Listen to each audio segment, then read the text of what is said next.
से 50 वर्ष पहले की घटना है।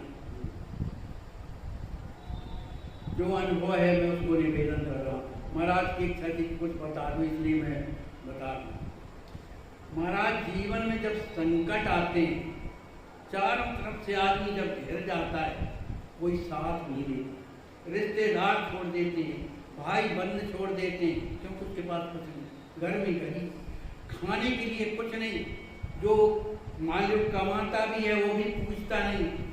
ऐसी स्थिति में कोई साथ नहीं देता, देता है तो सदगुरुदेव भगवान और या किरात किशोर, इनके अलावा कोई साथ नहीं। एक घटना अपने घर की है महाराज।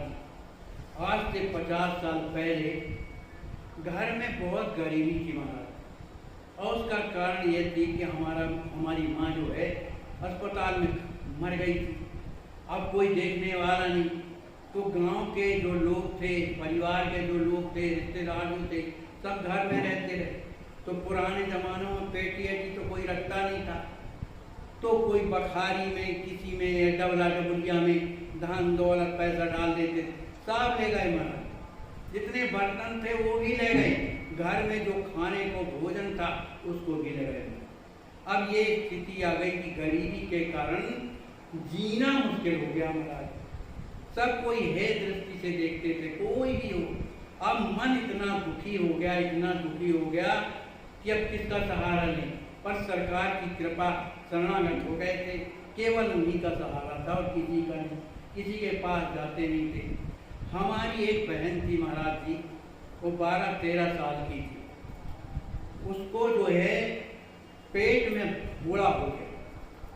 अब वो फोड़ा इतना बढ़ा अंदर ही अंदर, पैसे ना होने के कारण दवा नहीं करवा सकती, कहाँ जाए।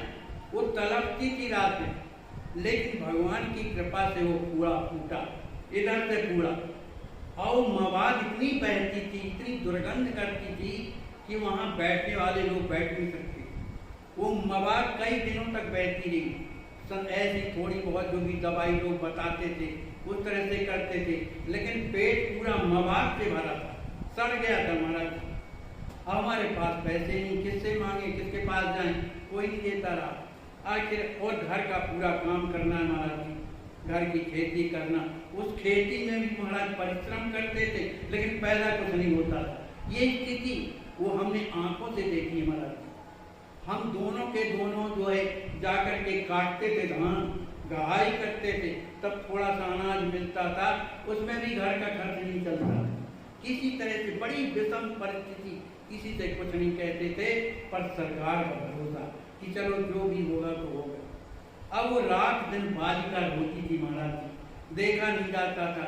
घर से बाहर जाते थे, बहन थी, घर से बाहर जाते थे तो शांति मिलती, जब घर में आते तो वो तड़पती भी देखती थी, तो बड़े दुख लगता था। तो एक दिन की बात है महाराज जी, जब काफी दिन उसका वो मवाद बहता रहा, कैंसर ही हो गया था महाराज, तो मवाद बहता रहा।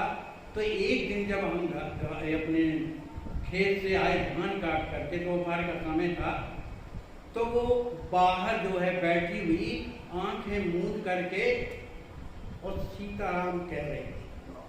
सीताराम, कभी उसने भगवान का नाम लिया मत, कभी नहीं लिया, सीताराम कह रही थी, उसके आंखों से आंसू बह रहे थे। अब मैं गया, मैंने, उसका नाम राधा था, मैंने कहा राधा, उसको होश नहीं था, वो सीताराम कह करके उसके आंखों से आंसू बह रहे थे। मैंने उसको जब हिलाया तो उसको होश आया, जब होश आया तो उसने मेरे को देखा, मैंने सिर में हाथ रखा, क्या बात है, बड़ा दुख लग रहा। कहा नहीं, आज हमको जो आपकी फोटो में किशोरी जी बैठी, उनने आपको बुलाया। झूठ नहीं बोल रहा महाराज, ब्यास गादी में बैठा हूँ, वो घटना मैंने देखी है और जैसा उसने बताया है मैं वो कह रहा हूँ। तो कहा मैं बाहर बैठी थी, दरवाजा बंद था, सांकत चढ़ी थी, अंदर से किसी ने भड़बड़ाया, तो मैंने सोचा शायद कुत्ता उत्ता घुस गया होगा। तो मैंने जैसी सांकत खोली, वो अंदर गई, तो एक कमरे में, जिस कमरे में हम पूजा किया करते थे, वो कमरा अंदर था, तो कुछ अंधेरा रहता था। तो उसका बताना है कि हम जैसे ही अंदर गए तो जिस कमरे में भगवान विराजे रहते हैं, उस कमरे में खूब प्रकाश, खूब दिखाई दे रहा था। और उसी प्रकाश में जो आपकी फोटो में किशोरी जी बैठी हैं, यही बैठी थी। और उन्हें हमको ऐसा बुलाया, और हम गए और जाके उनके चरणों में प्रणाम किया, और उनके चरणों को जैसे ही पकड़ा तो कह रही थी रुई जैसे कोमल। उनने हमारे सिर में हाथ रखा और कहा तुम चिंता मत करो, सब ठीक हो जाएगा। और ऐसा कहा, उधर अंधेरा हो गया और तब से पता नहीं मुझे कैसा लगता है, मैं रो रही हूँ। और कुछ दिनों 8 ही 10 दिन हुए होंगे ज़्यादा, और उसका शरीर छूट गया। तो ये सब भगवान जो दिखाते हैं, इन्हीं से तो विश्वास होता है कि कोई है। यही सहारा आगे जीवन में चल करके आप लोगों का दर्शन मिला है। बोलिए श्री सद्गुरुदेव।